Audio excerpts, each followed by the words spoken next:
I spoke to Ashwini Vaishnav thrice. Yeah, that is what I don't want to disclose, but my problem is this. Kishan Reddy has to address this problem.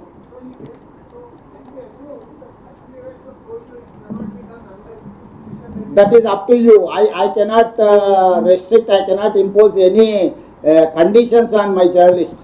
So journalist is having his wisdom to visualize anything. That is up to you.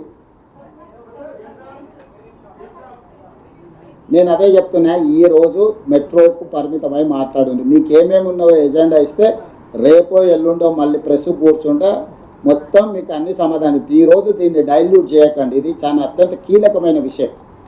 దీనికి చాలా ప్రాధాన్యత ఉంది. చాలా కష్టపడి దీన్ని ఒక కొలిక్కి తీసుకొచ్చినాం. ఇది ఈ హైదరాబాదు నగరం అంతర్జాతీయ నగరం కావాలంటే ఇది చాలా అత్యవసరం. నిన్నగాక మొన్న నరేంద్ర మోడీ గారు కూడా యుద్ధం జరిగినప్పుడు మీరు మెట్రోలలో వెళ్ళండి, మెట్రోని వాడండి, మీరు డీజిల్ తక్కువ వాడండి, వెహికల్లు తగ్గించుకోండి, అన్ని సూచనలు ప్రధానమంత్రి గారు చేసింది. సూచనలకు తగ్గట్టుగానే మరి మేము మెట్రో విస్తరించుకునే ప్రయత్నం చేస్తున్నాం. ఎందుకు ఆగుతుంది?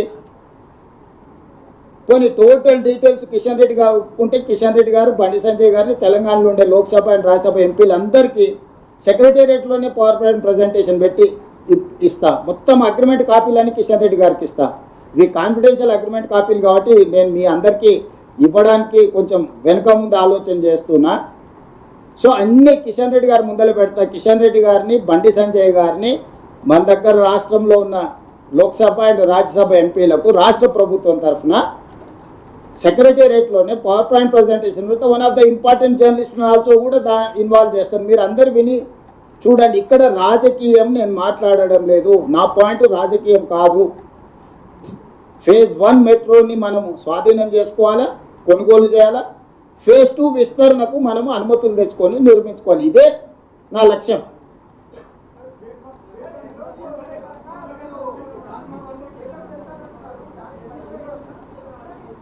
స్ట్రైట్ అలిగేషన్ అని చెప్పినా కదా వెంకటరాజు. ఇప్పుడు క్లియర్గా చెప్తున్నా, కిషన్ రెడ్డి గారే దీనికి కారణము. నిధులు రాకపోవడానికి దానికి 2 అంశాలు ఉన్నాయి.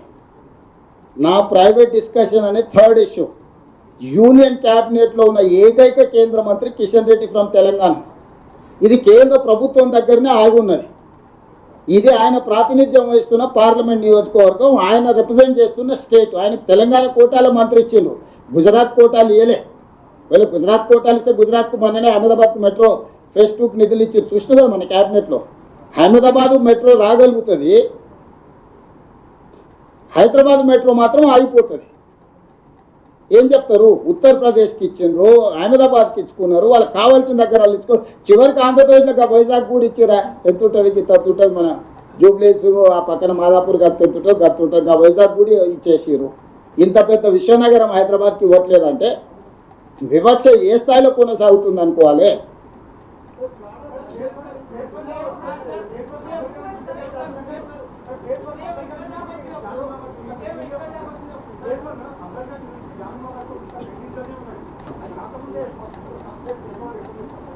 ఎందుకు చేయవు రాహుల్? ఉన్నదే యాస్టీజ్ వెరీస్ కండిషన్ మీదనే తీసుకున్నాం. మిగతా అన్ని మనం నిర్మించుకుంటాం. ఉన్నదాని వాల్యూ, ఉన్నదాన్ని అసెట్ చేసి కన్సల్టెంట్ని పెట్టి ఉన్న ఆస్తి అసెట్. ఇప్పుడు నువ్వు 10 ఫ్లోర్లకు బిల్డింగ్ పర్మిషన్ తెచ్చుకుంటావు, 4 ఫ్లోర్లు కట్టుకున్నావు, మిగతాయి కట్టుకోలేదు. నువ్వు అది కొనుగోలు చేసినప్పుడు ఏం చేస్తావు? ఏమున్నదో దాన్నే వాల్యుయేట్ చేసి దాని మీదనే కొనుగోలు చేస్తాం కదా. ఇదే ఒత్తిడే ఆప్షన్. మీరు అందరు కలిసి ఈ నుంచి చక్కగా బయలుదేరి కిషన్ రెడ్డి ఇంటి ముందర ధర్నా కూర్చుంటే ఆటోమేటిక్గా కిషన్ రెడ్డికి తెచ్చేస్తాడు. ఇదే బెస్ట్ ఆప్షన్. జర్నలిస్టులు అందరు కలిసి ఓ పూట తినకపోయినా సరే కిషన్ రెడ్డి ఇంటి ముందర జర్నలిస్టులు అందరు ధర్నా కూర్చుంటే ఆటోమేటిక్గా కిషన్ రెడ్డి తీసుకొస్తాడు. ఎందుకంటే తెలిసిపోతుంది కదా, జర్నలిస్టులు కూడా సోషల్ రెస్పాన్సిబిలిటీ కింద నగర అభివృద్ధి కోసం ముందుకు వచ్చారని మంచి పేరు వస్తుంది. మీరు కూడా మెట్రోలో వస్తారు. ఫ్యూచర్లో మీరు మెట్రోలో కూడా గవర్నమెంట్ నుంచి పాస్ అడగవచ్చు.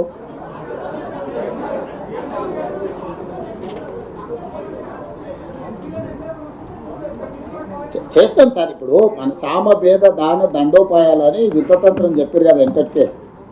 సామరస్యపూర్వకంగా నేను వారికి విజ్ఞప్తి చేస్తున్నా. ఇంత దూరం వచ్చినా ఇన్ని విషయాలు చెప్తున్నానంటే ఏదో ఒకటి ప్రణాళిక లేకుండా వస్తామా? మీరు కూడా ఇట్లా అమాయకంగా అడిగితే ఎట్లా?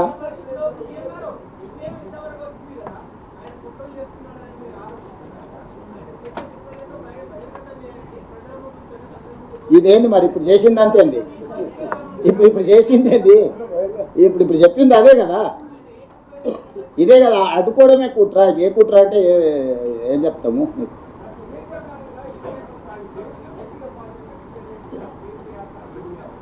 ఇప్పుడు కిషన్ రెడ్డి గారి వెనకాల ఎవరెవరు ఉన్నారు అనే దాన్ని అది ఆయన చెప్పాలి.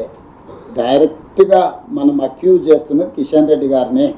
కిషన్ రెడ్డి గారే క్యాబినెట్ మినిస్టర్. ఈవెన్ బండి సంజయ్ని కూడా అక్యూజ్ చేయట్లేదు. Bandi Sanjay union cabinet minister కాదు, మినిస్టర్ ఫర్ స్టేట్. అతను మంత్రివర్గ సమావేశంలో భాగస్వామి కాదు. కిషన్ రెడ్డి గారే మంత్రివర్గ భాగస్వామి. నరేంద్ర మోడీ గారి క్యాబినెట్లో తెలంగాణ కోటాలో union cabinet minister only Kishan Reddy గారే. నేను అడగాలి, కిషన్ రెడ్డి గారు తేవాలి.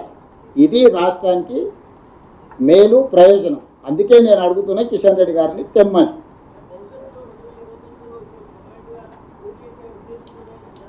ఇప్పుడు నేను ఇంకా అట్లాంటి ఊహాగానాల మీద భవిష్యత్ రాజకీయాల మీద మాట్లాడదలుచుకోవాలి. నేను ఉన్న ఇష్యూస్ని ఎగ్జాక్ట్ కంటెంట్ దీని మీద మాట్లాడుతున్నాను. Yes Ashish.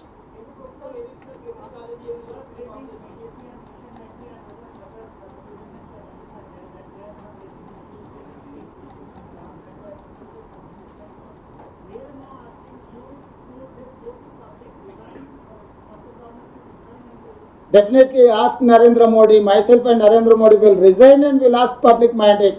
He has promised 2 crore jobs for every year. 12 years he has to give 24 crores employment. He has said, go through manifesto. He has promised that farmers' income double. And he has promised from Swiss Bank, he is going to get black money. He is going to distribute 15 lakhs each individual poorest of the poor account. Many issues are there. Three election manifestos are there, 2014, 2019, 2024. These three, he has not implemented anything. He has promised regional ring road, Mr. Narendra Modi, in 2023. Till now he has not delivered. For that, Narendra Modi, and moreover, I have comfort majority. I am not depending on anyone. BJP government is physically handicapped government. They are depending on many political parties. So they don't have clear mandate. They have to resign, then they can ask. They don't have any moral right to ask to resign. If that is the case, I am ready. I am ready to tender my resignation and my cabinet. Meanwhile, Narendra Modi has to resign. He has to dissolve his government, then we'll go. Let it go. See, political statements are not one side.